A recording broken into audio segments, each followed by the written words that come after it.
This very, very special program this evening. Before we get started, I just have a couple of announcements. If you've not already, please make sure that your cell phone is turned off or silenced. We have a number of really exciting programs coming up at the KIA, presented in conjunction with the exhibition For the People, by the People, America at 250.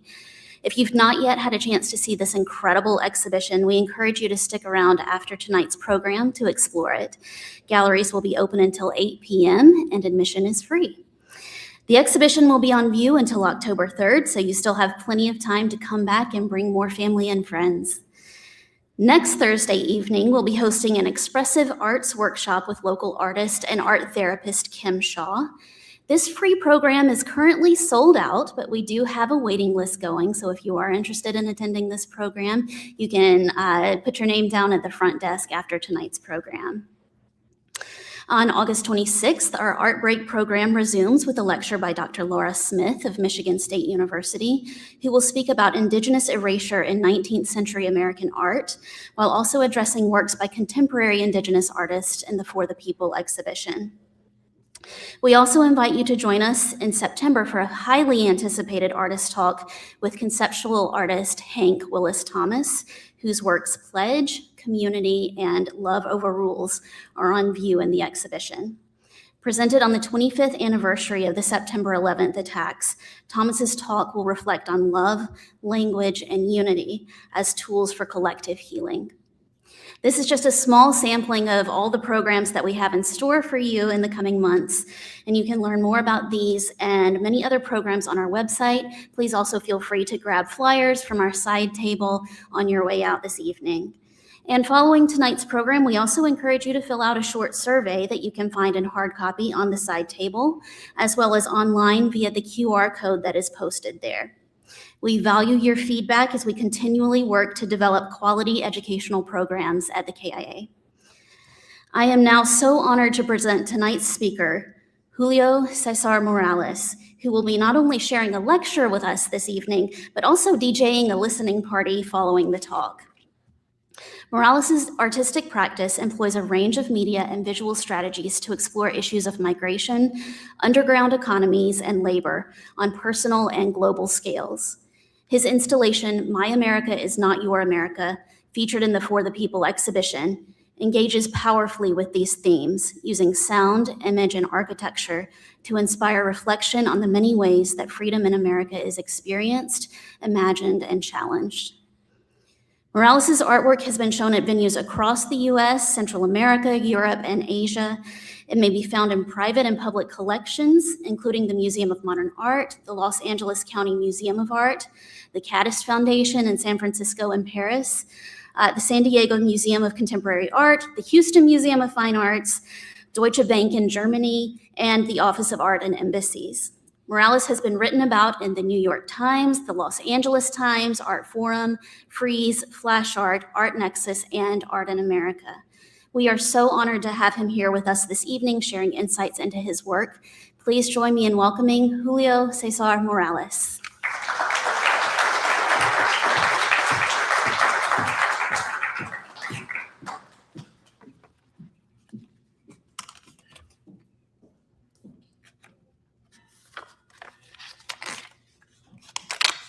Just a few notes here. Thank you again for being here with me this afternoon. And I want to first thank Rahima Barber for including me in this phenomenal exhibition. And this is actually a great show. So it's one of the best shows I've seen in a very long time. And so it's pretty amazing to be part of that. And celebrating the 250th anniversary of the United States is quite amazing, and to have an exhibition reflect that is pretty phenomenal. And the also reflecting on immigration and how, as you all know, the United States is here today because of the immigrant labor and history, and it's really amazing history of the United States. And how many people in the audience today came from immigrants to this country? Yeah. That's great. And, sometimes I think here in the United States, we forget that how important immigration and the history of immigration and how it led to this amazing country.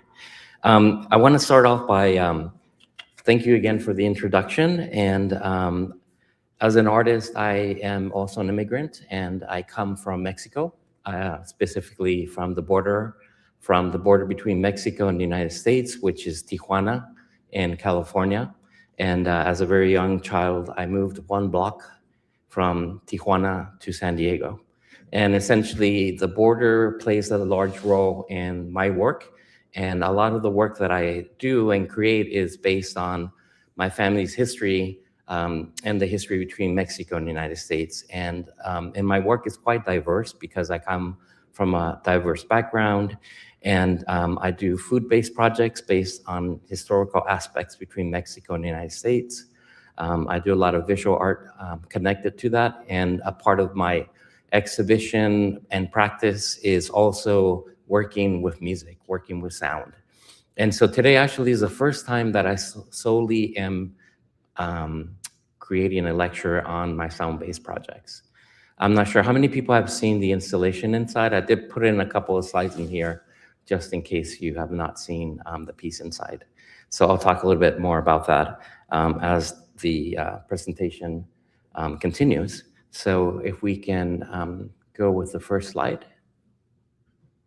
And if anyone has any questions, we can maybe perhaps talk about it while we're playing the playlist I created for you guys after the presentation.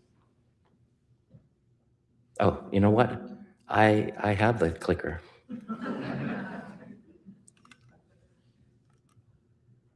So here we are. And this is my first visit to Kalamazoo.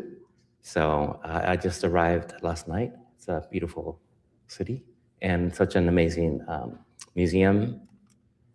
So for my art practice and the influences of sound in my work, this is Pérez Prado. I'm not sure if anyone is familiar with Pérez Prado. This is a phenomenal album from 1970. And so what's really interesting about Pérez Prado is after World War II, he migrated to Mexico City and he created something called Mambo. And Mambo is one of the first hybrid forms of music in the Americas. And when I talk about the Americas, I just don't mean the United States. I talk about North America, South America, and Central America. And so Pérez Prado, after World War II, created Mambo music that the birth was 1949. And while people in the United States after World War II, there's a very prosperous time in the United States, as you all know, the 50s. And so people are really interested in going beyond the war and the tragedies of war. And essentially in the 50s in the United States, people wanted to dance. And so he created Mambo music. And the hybridity of Mambo music is that he is a musician that was born in Cuba. And so what he did is he combined Afro-Cuban rhythms and mixed it with American swing music and the blues from the United States. And that's how Mambo came about. And so one of my influences in his work is because one thing, I'm not sure if you've heard his music, but it's pretty amazing. And the more I started to listen to it, the more I realized how phenomenal he was.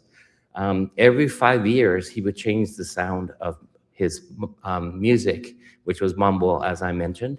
Every 5 years, he would convert Mambo to Mambo rock, Mambo funk, psychedelic Mambo, and even Mambo disco.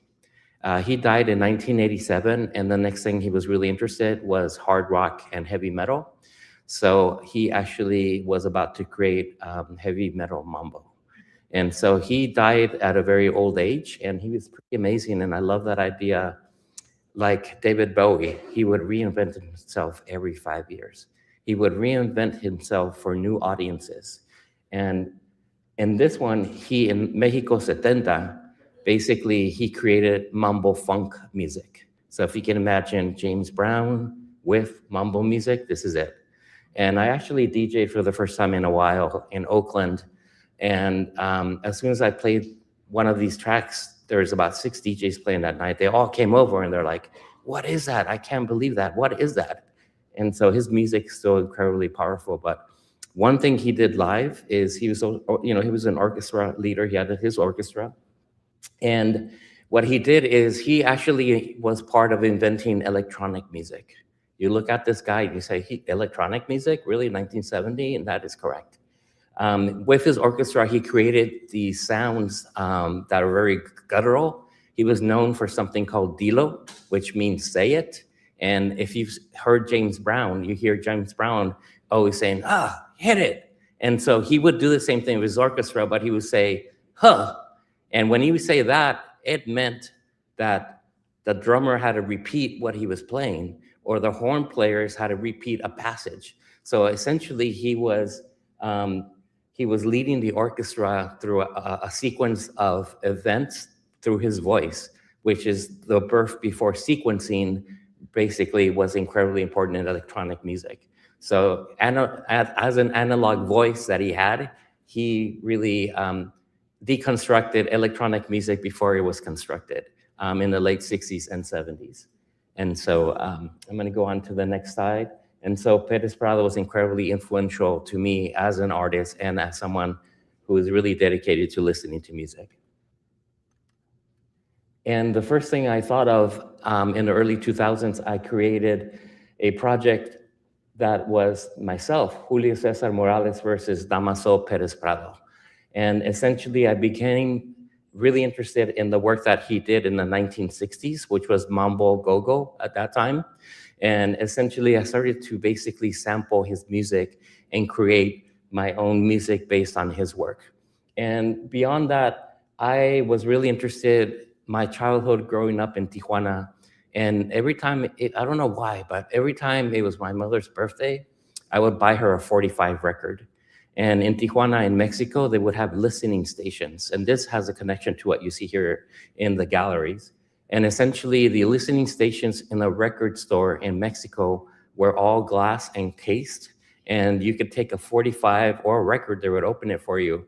And you can listen to it. And if you liked it, you would play it. But the rooms were really beautiful. They were soundproof, and it was all mirrors. And so I was really interested in recreating my childhood of listening to music on records that I bought for my mother on her birthday.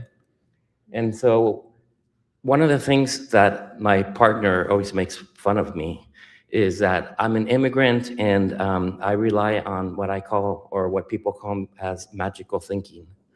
Magical thinking is between realism and surrealism. And so I thought, well, why can't I make a record? Can I make a record? And so usually to make a record, you need to be financed by a major label. You need someone to produce your music, and you need someone to create the records. And my magical thinking is like, fuck it, sorry. Why not? Why can't I make a record as an artwork? So I ended up working with my friend Eamon Orejiron, who's also an immigrant, and his family is from Peru. And so we were both freaks of Perez Prado and Mambo music, and we went to art school together at the San Francisco Art Institute, and we created a limited edition record of 300 red vinyl records.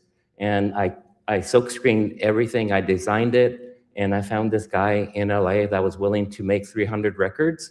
And my friend Joseph Franco, he works in real estate, and he loaned me $2,000 to make this. And so we ended up making a record, and we had our own record, which is pretty amazing. And this is, before the internet, or really before the internet really took off. And so I decided to make my own sound room. Why not? Magical thinking, immigrant thinking. And so essentially I created a sound room of my adolescence dedicated to the music of Perez Prado. And this is Perez Projects, by coincidence, in Los Angeles. And this is my sound room. So it was raw wood, and it's very similar to what you see in the galleries. And that is Perez Prado, and Dilo is what it says there, and that's the sound room. And so at this point, I, by accident, or I don't know, unconsciously, I collected all of Perez Prado's records, which is 153 records. And so I don't know anyone who has a bigger collection of Perez Prado. And a lot of it came from Japan. As they say, he was big in Japan the last 2 decades of his life. And so you would enter the sound room, And this is all vinyl that I designed and I cut out. And so you would walk into the sound room and there's two turntables. One turntable, you could play any of 153 albums I had. And the other one was basically the record we made. And so you could remix your own mix of a Perez Prado song with the new music that we created in 2003. And in 2003, there was no real computers to burn CDs. So essentially you could do a DJ mix by yourself in the sound room and leave with a burnt CD as a present of visiting the sound room. And then years later, by accident, again, magical thinking, the record ended up in the collection of MoMA in New York. And so the two records I made with Eamon are in the collection of MoMA to this day. And again, in San Francisco, where I grew up artistically, after the San Francisco Art Institute, after the first .com boom that happened in the Bay Area, all the artists, nonprofits, and the artist-run spaces were disappearing. And again, I thought, magical thinking, why can't I open a gallery? And so I opened a gallery with no money, and it was next to a Rio nail shop called Queen's Nails. You can see the sign here. And so I created an artist space, and I just added projects to it. So this space lasted 9 years.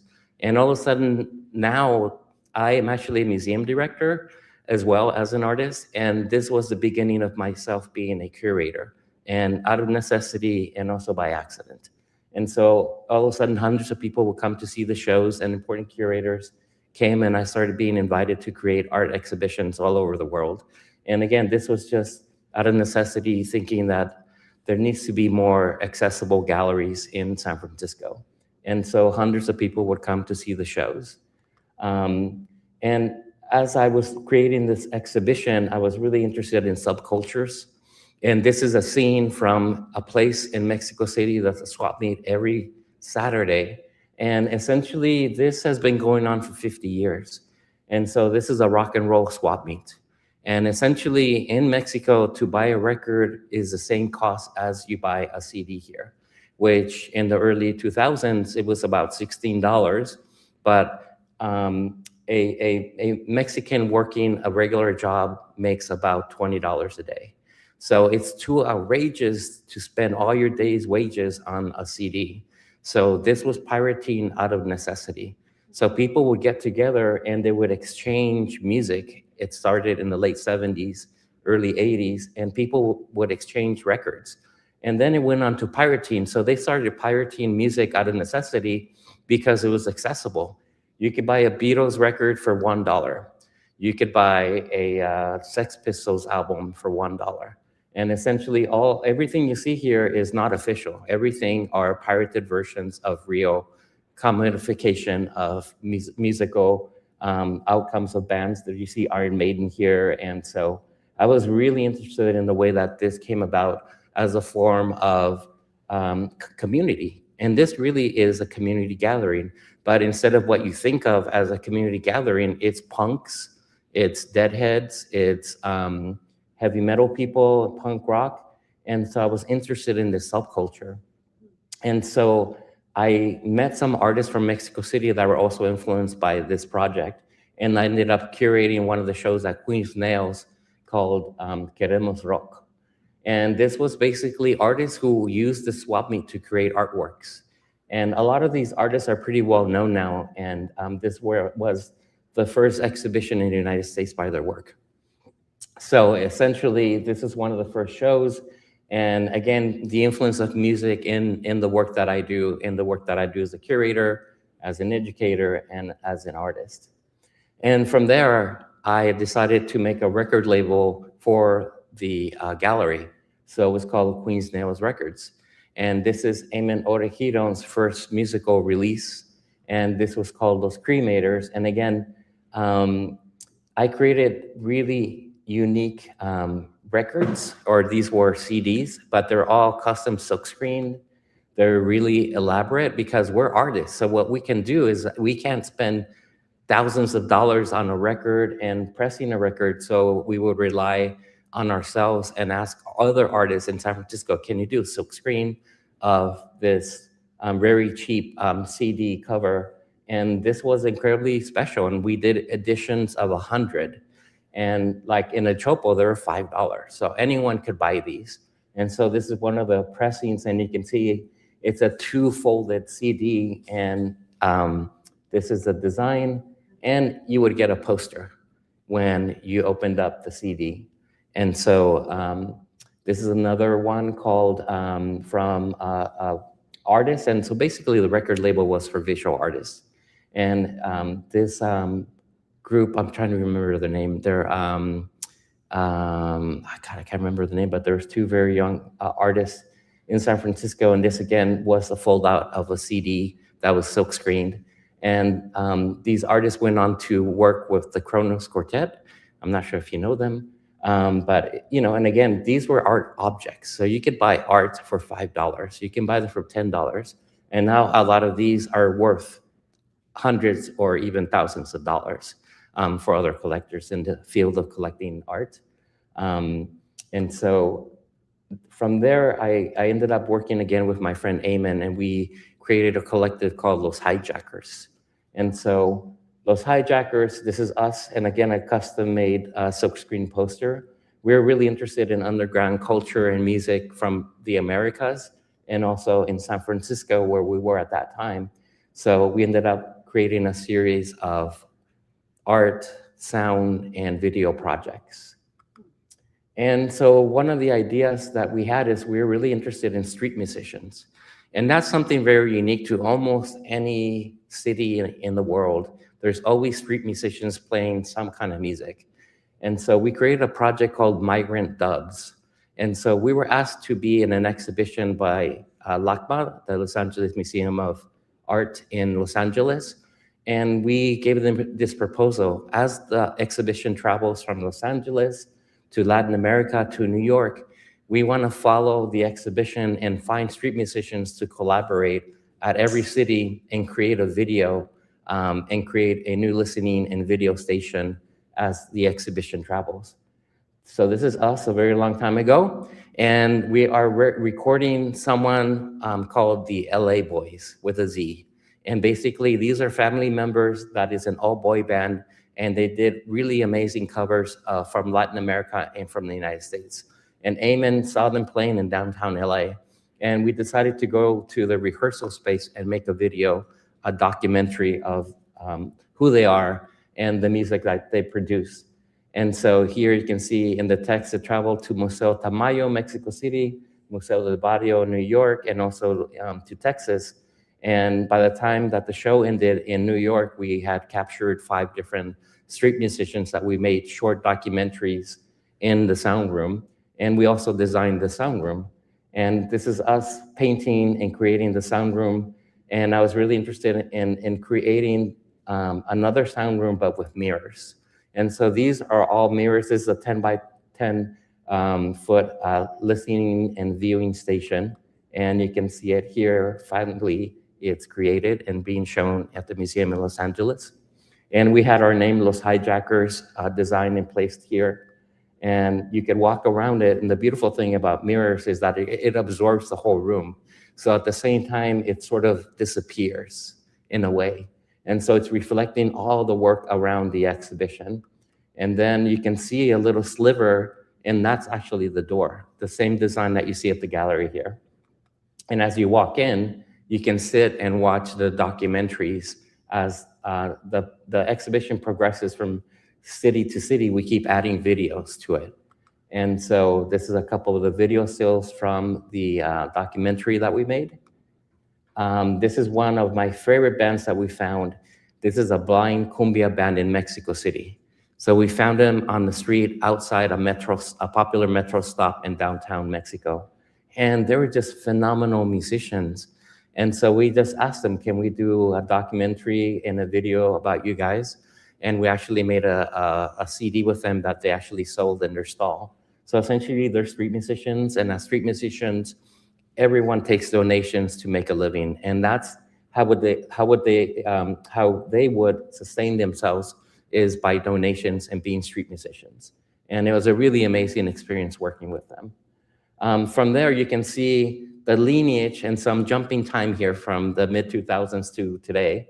And this is the first iteration in San Francisco of the sound room that traveled here to Kalamazoo. And essentially, I was really interested more in architecture and the usage of wood. And I know there's a lot of construction being done here. And to me, when I see raw wood, raw material, it reminds me of immigrant labor. And so part of using this raw material, not painting on it, was the reference in an artwork, in architecture, to the people who create buildings that are immigrants. And so I designed this and I created it. And so again, it's a listening viewing station that you can go inside and you can see the neon that I'll talk about in a second. And if you've experienced this work, you can see that you can go in and you can listen to a limited edition record that I made with Mexican Institute of Sound. And this is another limited edition record. This time there's only 5.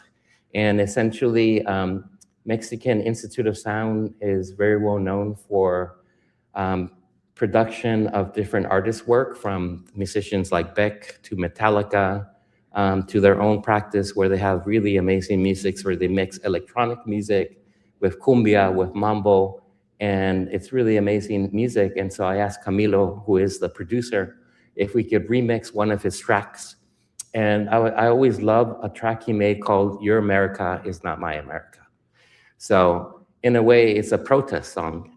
And when you think of protest, you think of, in music terms, you think of Bob Dylan, you think of the 60s, acoustic music. And why can't you dance to protest? And so his music, there's a lot of electronic music, a lot of rhythms. And so we created this remixes of this protest song. And I did a hand drawing, which you see on the right. And I cut up my own drawing of my hand, mixed in with the outlines of the Americas. But the Americas are flowing from one way to another way. They're falling apart, they're moving around. So it's sort of like the flow of immigrant and immigration within the Americas. And it's cut out. And when you open the special album LP, you see the spray paint that I did with the paint here with red. So basically it's a cutout that inside is the actual record. And one side has an insert with red and the other one is white.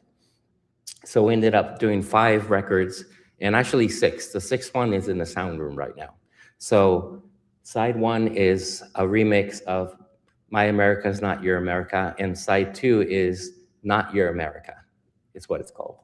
And so I'm gonna play a little bit of that track here, and hopefully this will work. I know I need to click on this, and I'll play a little bit of this song.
I'm also influenced by a lot of music from Jamaica called dub music.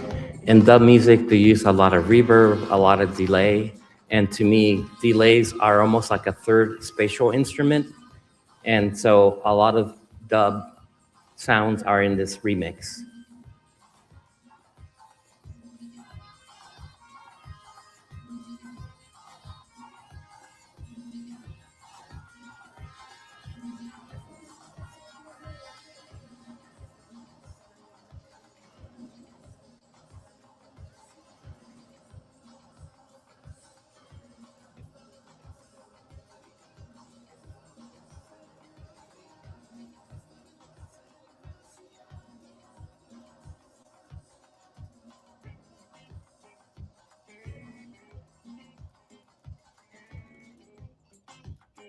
There's a little reverb up here happening with the music.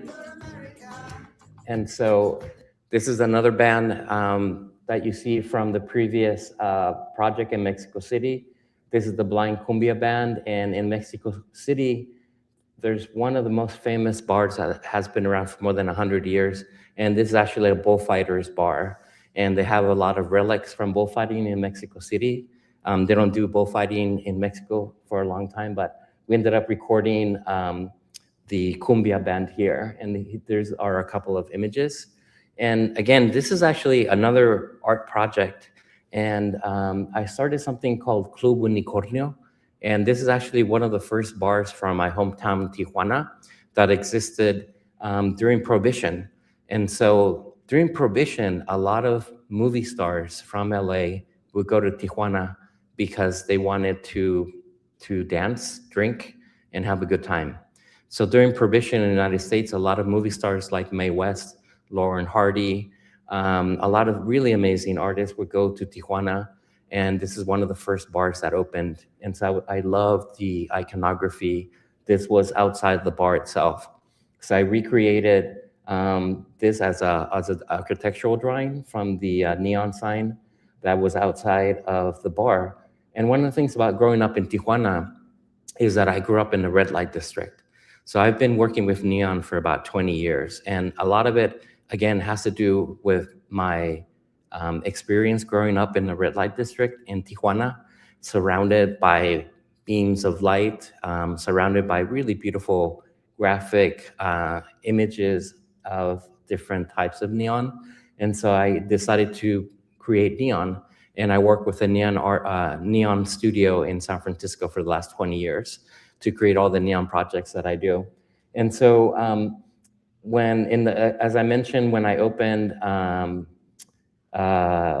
Queen's Nails, at the same time, I opened Club Unicornio, which is a nightclub. And really, it was a performance project. And so all of a sudden, because of the tech boom that happened, a lot of bars started closing.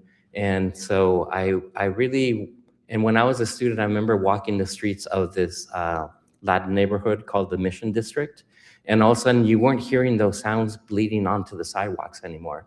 So my project as a performance artist and as someone who really loves music, and especially music from Latin America, all I wanted to do was bring back the sounds of Latin America into the streets of San Francisco. And the flyers were art. And again, these were custom-made silk screens. This is an appropriated version of a very famous album by the band Judas Priest. This is called British Steel. And so I basically made a rendering of this album cover and made it into Club Unicornio. And basically, Club Unicornio played electronic music from Latin America, Mambo, Cumbia, and psychedelic music. And so it was really interesting. And so it was at this place called Casanova Lounge on Valencia Street. And part of the whole thing was promoting the show as an art project. So these are all the DJs that were part of Unicornio. And every DJ had to create a poster every month. Every poster was different. And we would make about 200 copies of these and we'd place them all over the city. And again, these are artworks. These are posters, works on paper. This is another one. And what's really interesting is you can see the style varies according to the artist and DJ. And when I first started DJing, I didn't know how to DJ. And again, magical thinking. So I was like, I just want to hear this music bleeding onto the streets, but I really love music, obscure music at that point. And essentially, I bought 2 record players, I bought a mixer, and I spent 3 weeks in my studio learning how to DJ. And so I took my record collection and I started music, and like for hours and hours, bleeding one song to the next and so on.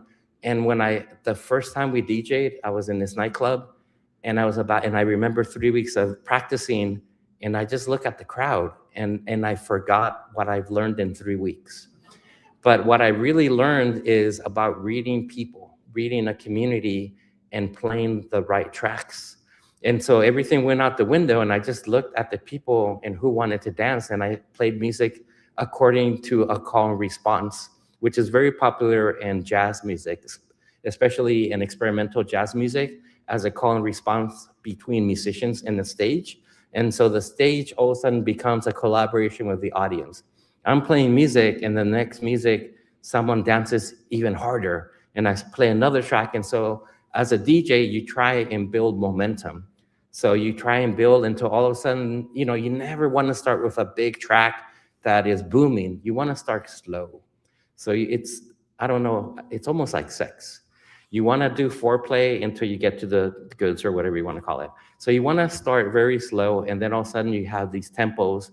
And then there's something really interesting in DJ culture, which is basically you can't continue the whole atmosphere. And so you play something called a dance floor killer. If you're a really good DJ, you always play a dance floor killer, because basically you kill the momentum. You play a track that no one wants to dance to, but it's a great song.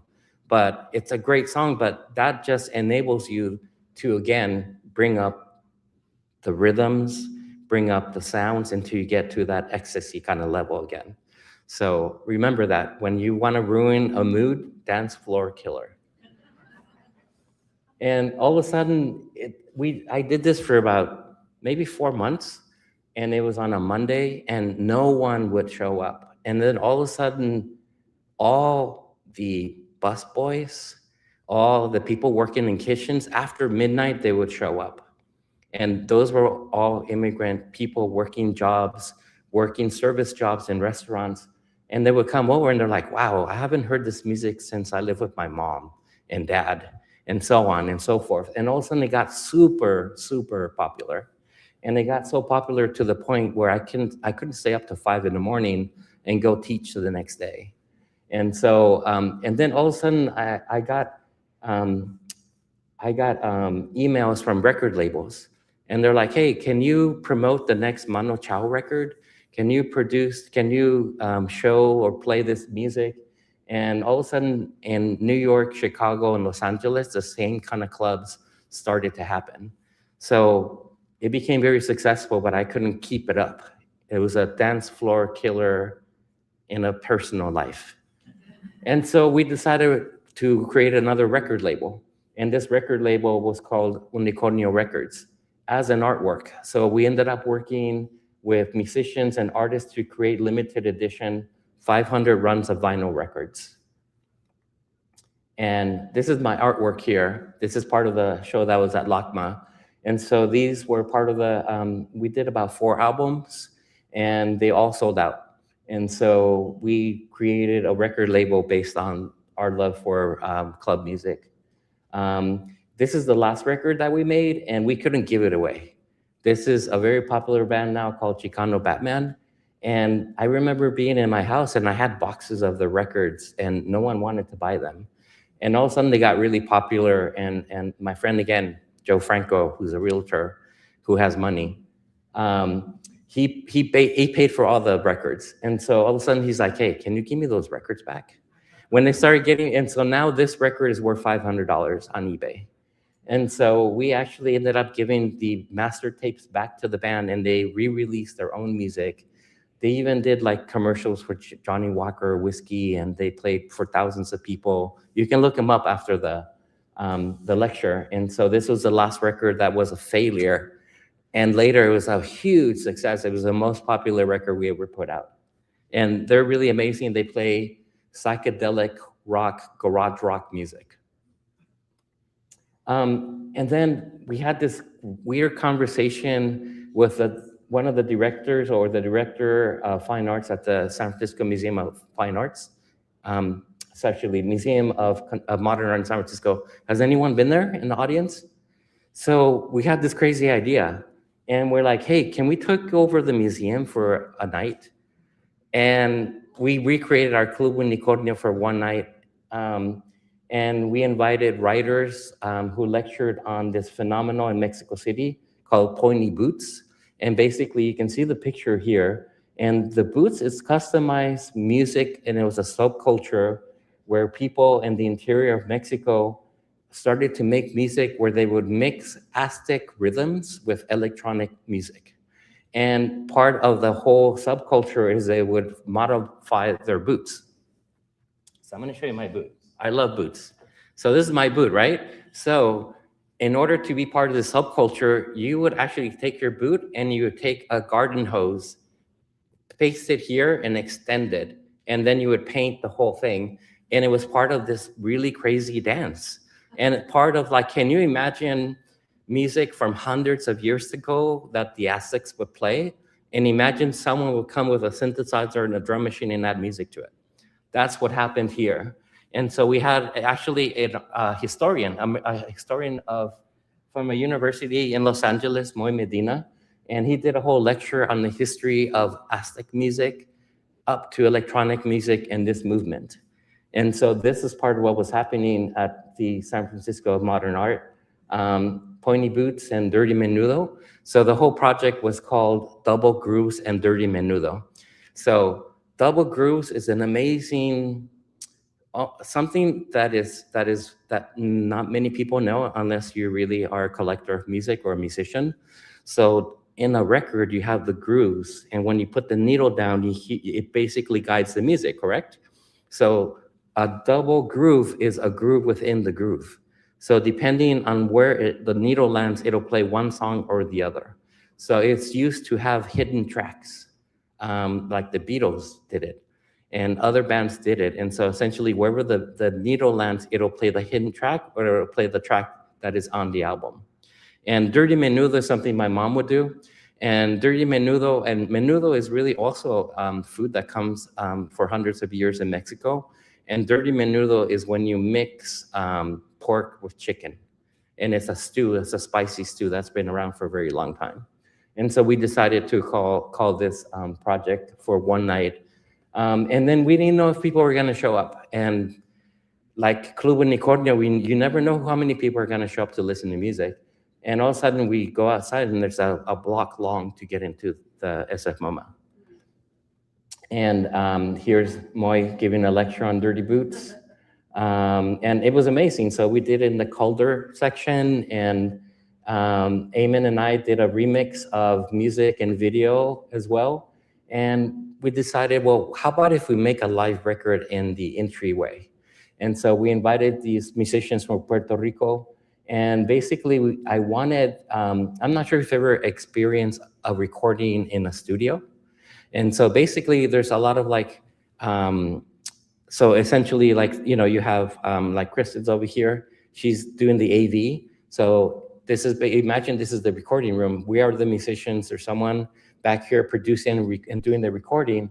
So we did a live recording where we actually recorded a record at the same time, and musicians would stop and they would play again a song until they got it right. And so people got to witness a live recording being done at SF MoMA in the lobby.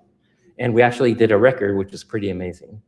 And, you know, and the artist, the musician's also an artist, so she did these text-based pieces as well, and it was whole atmosphere. And then we brought this band that they specialize in covers, and they play like norteño, cumbia, rock music. So they would do covers of very famous pop songs like Madonna and so many different American musicians in Spanish. And so they played in the lobby and they were amazing. So they played for about an hour as well, and they ended the whole evening. And you can see it was super packed. And it was just really amazing to see the takeover of a prestigious museum into a nightclub. And so, and again, it's about just asking the thing that they would just say no, but they said yes. And in exchange, they got a new audience coming to the museum. So in exchange, they had hundreds of new audience members that came to the museum to listen to different kinds of music and different lectures that they can relate to. Because a lot of people won't go to a museum, even if they're like blue collar workers. But for this night, they came, and this is another performance we did with the projecting onto the side of the building, and it was huge. It was pretty amazing. And then I decided to work on this show in Berlin. And basically, the show was called Buried in the Mix. And here, it was just highlighting all the records that we had put out. And you could go to the listening station and pick up any of these albums. And it was pretty amazing to have, to introduce a lot of this kind of Latin-based music in Berlin. And then we were asked by, has anyone been to the Pettis Art Museum in Miami? So it's probably the newest museum in Miami. And so we created a project that basically began before the museum was finished being built. And so we did a series of playlists before the action happened. We did an exhibition, and going back to Jamaica, we're really interested in Jamaican sound systems. And these are DJs in Jamaica and producers who create these giant sound systems that are about 25 feet tall. And essentially, we decided to make these sound systems out of ice. And so if you look closely, these are actually ice, and you can see the speakers on the bottom, and sometimes they use tires to weigh down the speakers, because when you play something very loud, it starts rumbling. And so this was at the opening, so by the end of the opening, the whole thing melted. And what you see were pirated CDs that came out, and people were able to take these home as well. And it was a sculpture, but the sculpture only lasted 8 hours. And it's if you've never been to this museum, it's probably the best contemporary art museum in Miami. And then we decided to go back and think about cumbia music. And again, like Perez Prado, cumbia music is one of the first forms of hybrid music in the Americas. And it really began after the conquest of Latin America. And essentially, what happened is that free slaves from Africa went to Colombia, and the myth or the story is that a ship from Germany sank. Everyone died except for accordions and German musical instruments that washed ashore. They decided to clean these instruments and integrate accordions with Afro rhythms. And so that's the birth of cumbia, which is really amazing music that you'll hear some music during the playlist section of this lecture tonight. And so we decided to go to the Amazon. And so the two largest rivers in the world is the Amazon and the Gulf of Mexico. And so this was commissioned by Prospect Triennial in New Orleans, which is a really citywide project, which is pretty amazing. So we decided to make a video about the history of cumbia, because by the time cumbia reaches New Orleans, it becomes not psychedelic music, zydeco music. And so you can see we're really interested in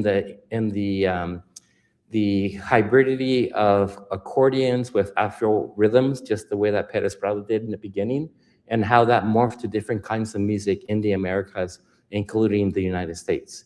And anyone from Texas here? One person from Texas. So, you can hear, like, why does like norteño music in Texas sound like polka music from Germany? It's because of what happened. And so when the people from Colombia, they would call the accordions animales, because when you see an accordion floating in the water, it looks like they look like animals with spine. They look like really rare fish. And so I decided to go to the Amazon, and we were floating mirrors as part of the video.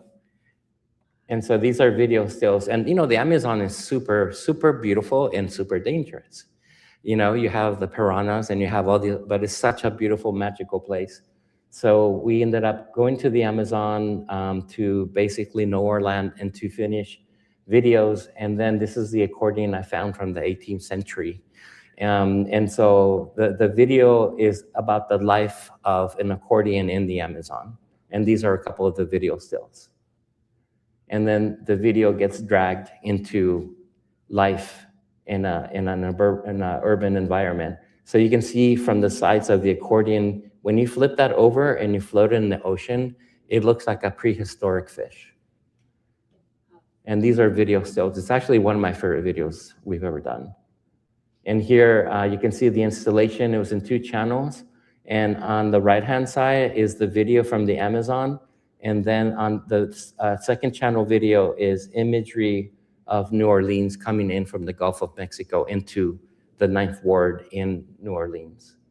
And these are a couple of items that we found during the video taping of the project. Here's the actual accordion and what it looks like after being floated in the Amazon. some other sculptural pieces that were in there. And the last project we worked on was for an exhibition in Los Angeles as Los Hijackers, Eamon and myself. And so we decided to do a project based on a crazy story. This story. And we wanted to do two things. We wanted to think about music genres that don't exist, but they exist in our heads.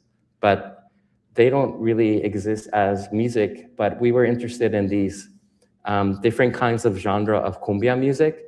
So we have over here on metal, merengue, cumbia music.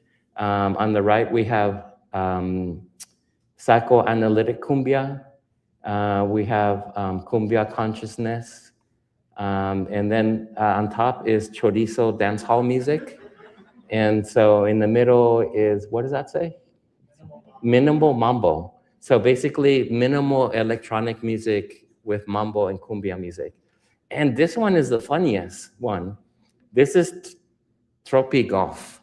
So tropical music mixed with golf literature and subculture. Does anyone know the band Bauhaus? Rock music. So there's a whole genre of music called golf music. And it's really influenced by golf architecture and literature. And so we thought, well, you know, this is another form of music that we would love to see. So all this music doesn't exist. But after the show, all of a sudden, you can look this up on the internet. Tropi golf is real. So it's now another subculture that is mixing cumbia music with golf music. And here are a couple of images of some of the pieces. These are actually, we didn't make these. I made the drawings and I gave it to someone in Mexico City. This is actually mirror. So what you're looking at is mirror that then is painted over the mirror. And then on the top, this is actually the first time I went to Mexico City with my grandmother when I was a kid.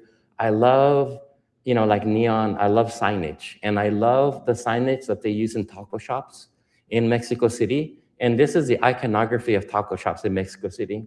And on top, they use crushed aluminum foil for the lettering. So you can see that on the top. And, you know, it's just super beautiful graphic imagery. To me, it's sculpture. So I found someone that was recommended to me, and I just did minimal drawings. And I said, hey, can you put a disco ball and 2 pairs of eyes? And can you make it red, green, and gold? And so in a way, it was like another collaboration. And this guy made these beautiful pieces. And so, yeah, and then they show up, they came from FedEx, and I'm like, wow, that's pretty phenomenal. This is a psychoanalytic cumbia, and I said, can you do, what do you call this? A crystal ball. So that's a crystal ball with cumbia music. But here you can really see the crushed aluminum in the background. So basically, when you take away the metallic aspect of mirror, it's just transparent. It's just like glass. And so behind the glass, he places this crushed aluminum paper, painted aluminum paper. And then this is what happened after our, do you remember the sound room from LACMA? So Eamon had a studio in LA. And if you can imagine the sound room that's here, I know I met the registrar from the museum today, and they're like, oh yeah, those crates are huge. And so these crates were even more astronomical because the inside was made from metal and the outside was a real mirror. So it was super heavy.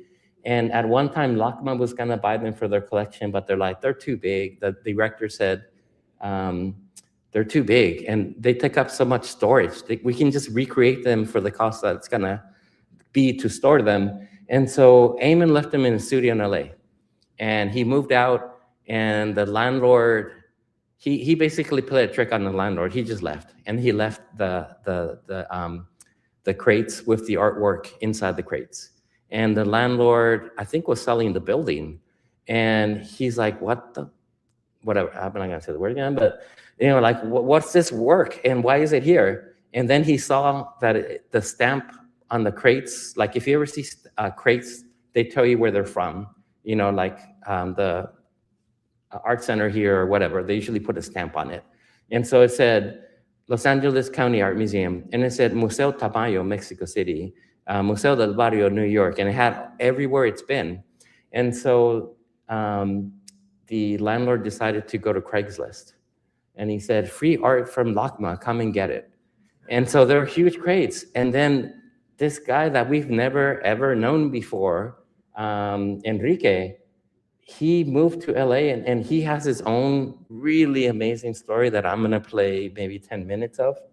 And so he's a music producer. This is all by chance and by luck and magical thinking.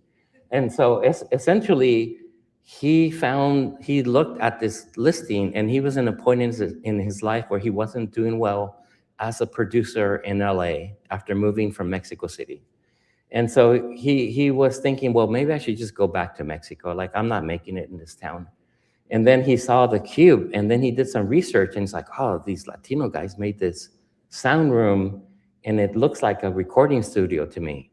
And when we originally proposed this project, we wanted to record the street musicians inside the sound room. That was our dream. It never happened because it was too expensive. And so he found the Cube, and he decided to call his friends, rent a U-Haul, buy them all pizza and some beers, and it's like, hey, can you help me pick up this piece? And they got it, they moved it into Pasadena, and they opened it, and if you remember how the whole thing is modular and it breaks apart, so they didn't have any instructions, so him and his friends figured out how to put it together. And he made it into a recording studio. And then later, he found us through Instagram. He's like, hey, I have the Cube, which is what we used to call it. And we're like, what? You have the Cube? And it's like, Eamon never told me he left it behind. I thought he still had it. And so that's the Cube behind him. That was in all these museums around the world. And so it's an amazing story. And so I'm like, you know what? I really want to make a documentary about his life and how he found the Cube. And so this exhibition is a documentary that I made about Enrique, him being an immigrant kid going to Texas and then moving to LA and finding the Cube. So this is, again, it's a beautiful sound room inside the gallery space, and the video is playing in the background.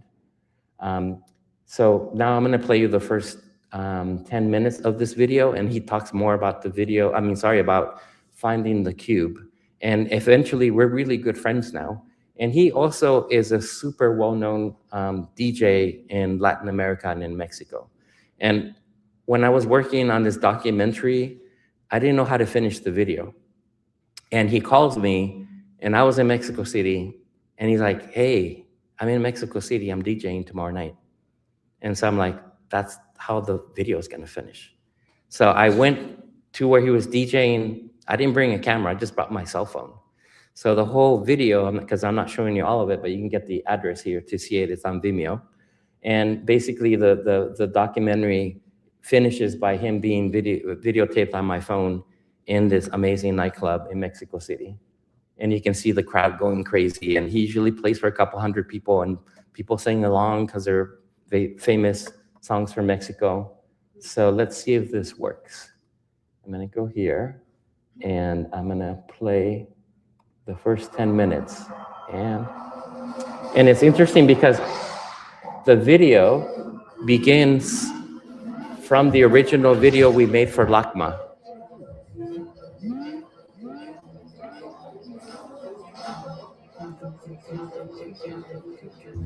You'll see me and Eamon 20 years ago, so you're very young. I'm just gonna sit down for 10 minutes and watch it.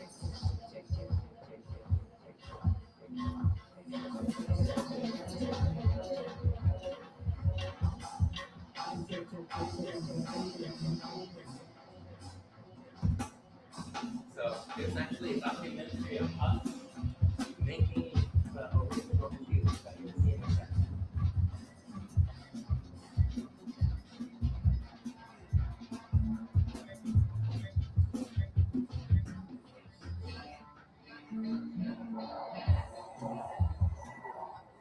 So this is my video being made.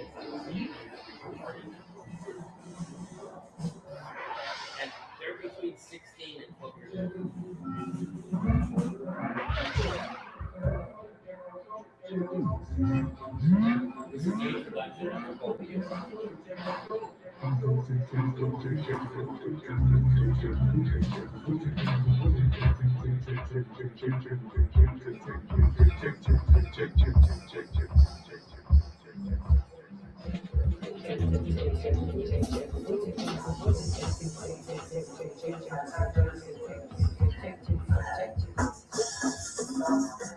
Hijackers is phonetic, and it's spelled phonetic. It's spelled phonetically, and it refers to hijackers as in cultural hijackers and media hijackers. How, to take something and basically make it yours, and maybe, in some ways, also like out of necessity. The name too, like I'm a big fan of refrito music, which is like Mexican bands that did American rock and roll, and a lot of their bands were. So to me, it was cool because it was like, well, here's an art project that we want to approach as if we're like a band. You know what I mean? The intersection of art and music and subcultures has always been really interesting to me because you start with nothing and you have to create. You have to create your own audience, and you have to push that thing along, your own imagery and everything. And so that like called Los Psychos or Los Zeros and Los Shanes. And to me, it was cool because it was like, well, here.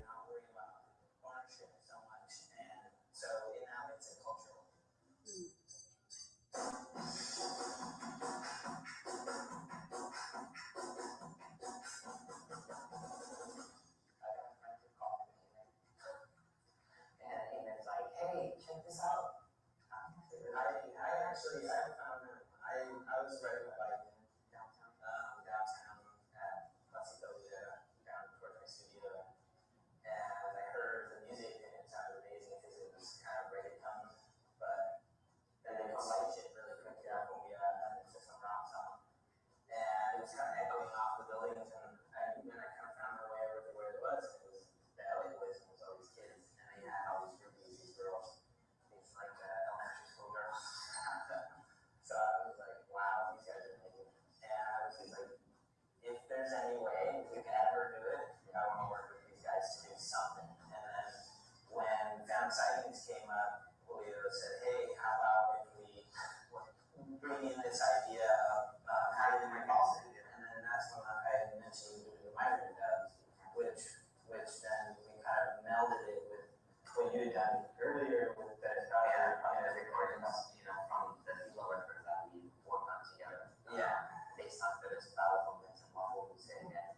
And so it was a natural progression to work on this project. Yeah, we kind of took the same structure from that project, like the idea of the sound room, but we updated it to fit, the idea of migrant studio for people who are migrant. The other boys are American kids, but their parents are from Mexico.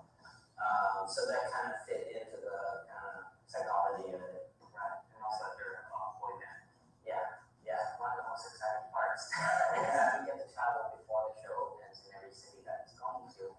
And so the idea that we have is that, getting this migrant studio that sort of where the studio will travel and find these sort of underground or, under the peripheral kind of Latino bands that, playing in a huge different types of genres from, LA boys to punk to electronic maybe to cumbia band.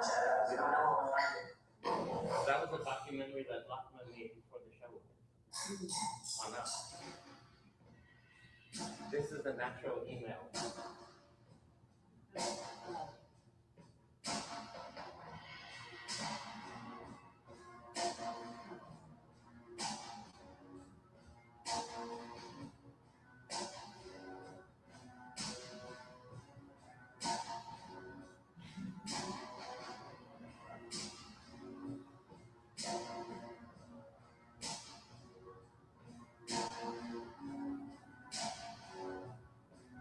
We never met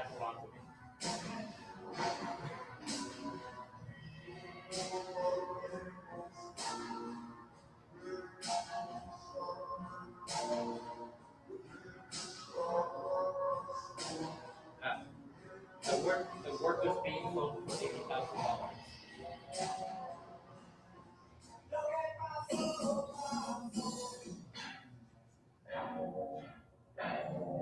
That's Enrique.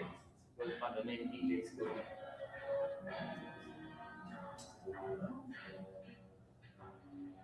And he does love Scooby-Doo.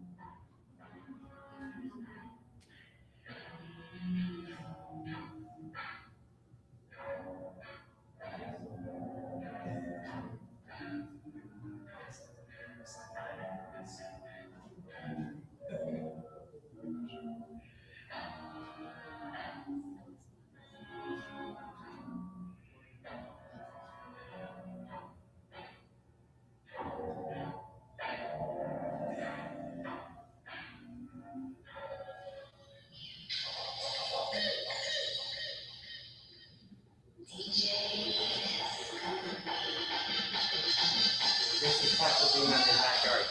There's the cue.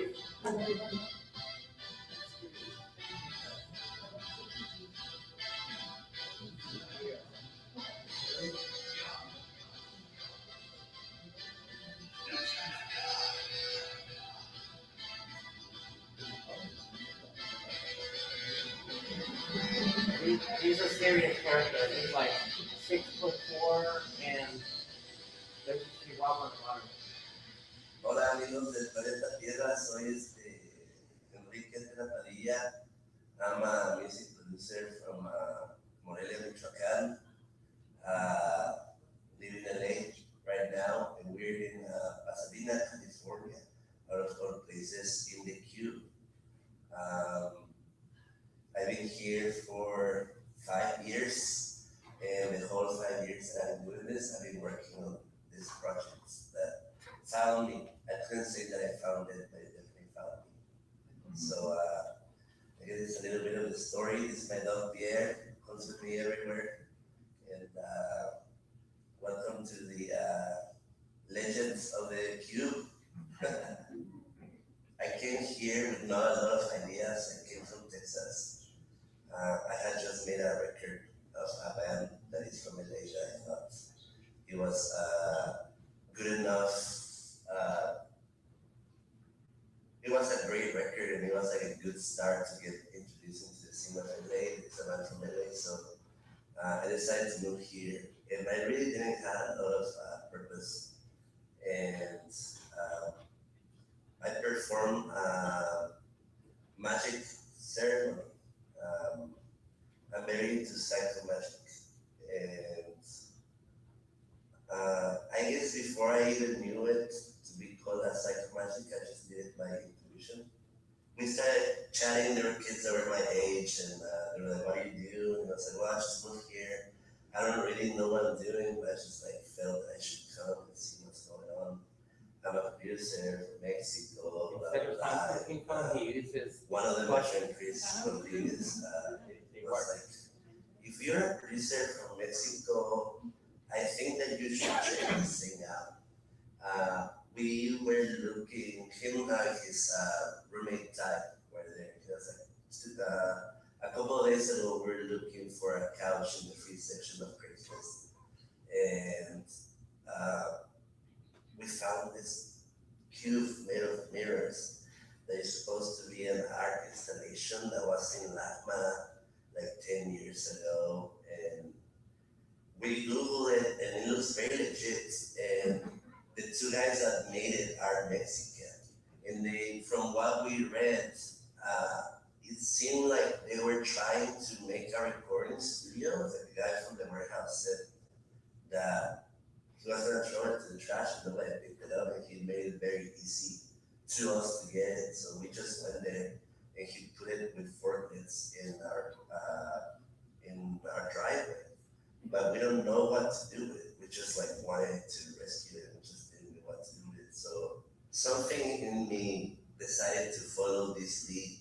And the next day I called these guys, and I was like, "Is this real?" And they're like, "Yeah, it's completely real. You can come see it." So I went to their house in Adam Park, and they have 5 giant containers made out of wood, and they had the door here of the cube outside. That was the only part that was outside the cube, was the door.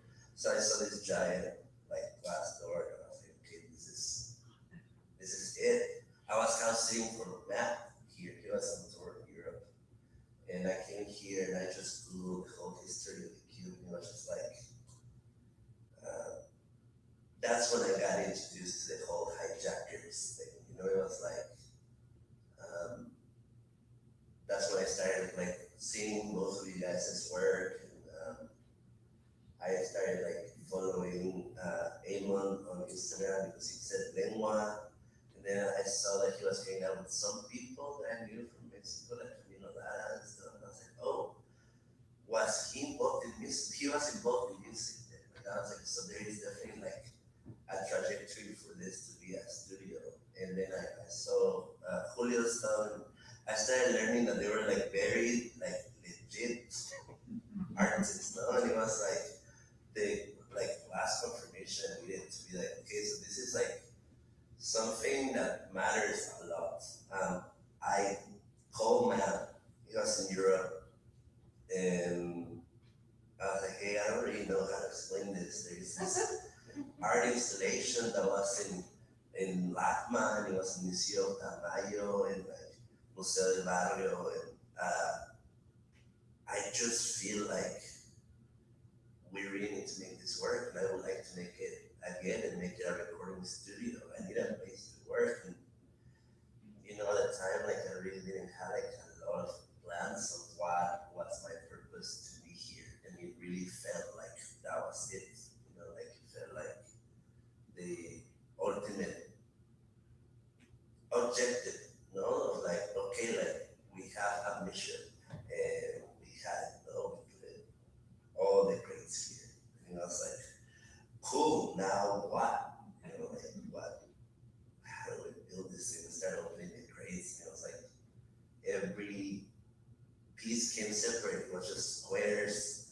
There was no instructions on how to do it, you know, and like that's when I approached Amon on Instagram. I sent him a DM, and I was like, hey, I have the cube, you know, it's like we found on Craigslist, and I'm trying to make a recording studio, and I remember Amon was like, what? Like the cube? Like, why are you talking about it? I was like, yeah, I sent him photos of the grades, and he was like, I think he didn't understand what I was really like doing, and he sent me his email and said, like, explain it to me in an email. So I just sent him an email, and sent him photos. I think the email is there somewhere, but I was like, I really want this to happen, and first of all, I want the blessing, you know, like to know that it's cool with you guys of doing it, and also if it moved around so much in different spaces, different museums, it's probably an instruction manual of how to build it, you know? And I would really like there's that instruction manual because I have zero idea, you know, like we tried it a couple of times and it was so heavy. We couldn't figure out. I was like, I don't know. Everyone was like, if there ever was one, I don't know where it is, you know, it was just like follow the letters, what he said. Man was just very like simple and gentle. I was like, so send me a couple of photos of the cube to see how it used to look like. And I sent him the 2 photos that I had, and I thought that he was just like gonna show it to his friends or whatever. And a week and change later, he was like, Merry Christmas, and he was like, this though, he was up. And it was like for sure like the first time where I was like, okay, this dream might be possible, you know, like purpose. And as years go now, it seems more to me like what I like to refer to cube as evidencia mágica. No, it's evidence of magic, and that's what this place is.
it all started because I have a Scooby-Doo band.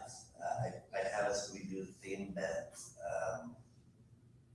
It started like 4 years ago, and it started being Scooby, and people started giving me Scooby things. If you like look around, there's quite a bit of Scooby things. My guitar is the Scooby mystery machine. So I just stick around with Scooby, and it was an obvious choice for me to have it. It is Scooby, but we write it E-S-C-U-B-Y, Scooby, no? The migrant sound for me is something that is a recurring thing. So I can pass on the link here. You can find it on Vimeo, and just search Los Hijackers. You'll see this video so you can finish watching it. So I'm gonna take a couple of questions, and then I'm gonna go into the playlist I made for you guys, actually. Let me get out of here. Let's see. I think I can go to the next slide. Nope. Where are you?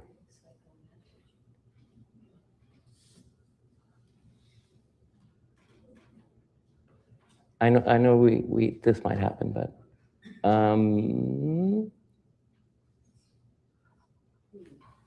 is it the next one? There should be this open here. Where are you? 1 second, guys. There you go. There we go. So this is almost the end of the presentation.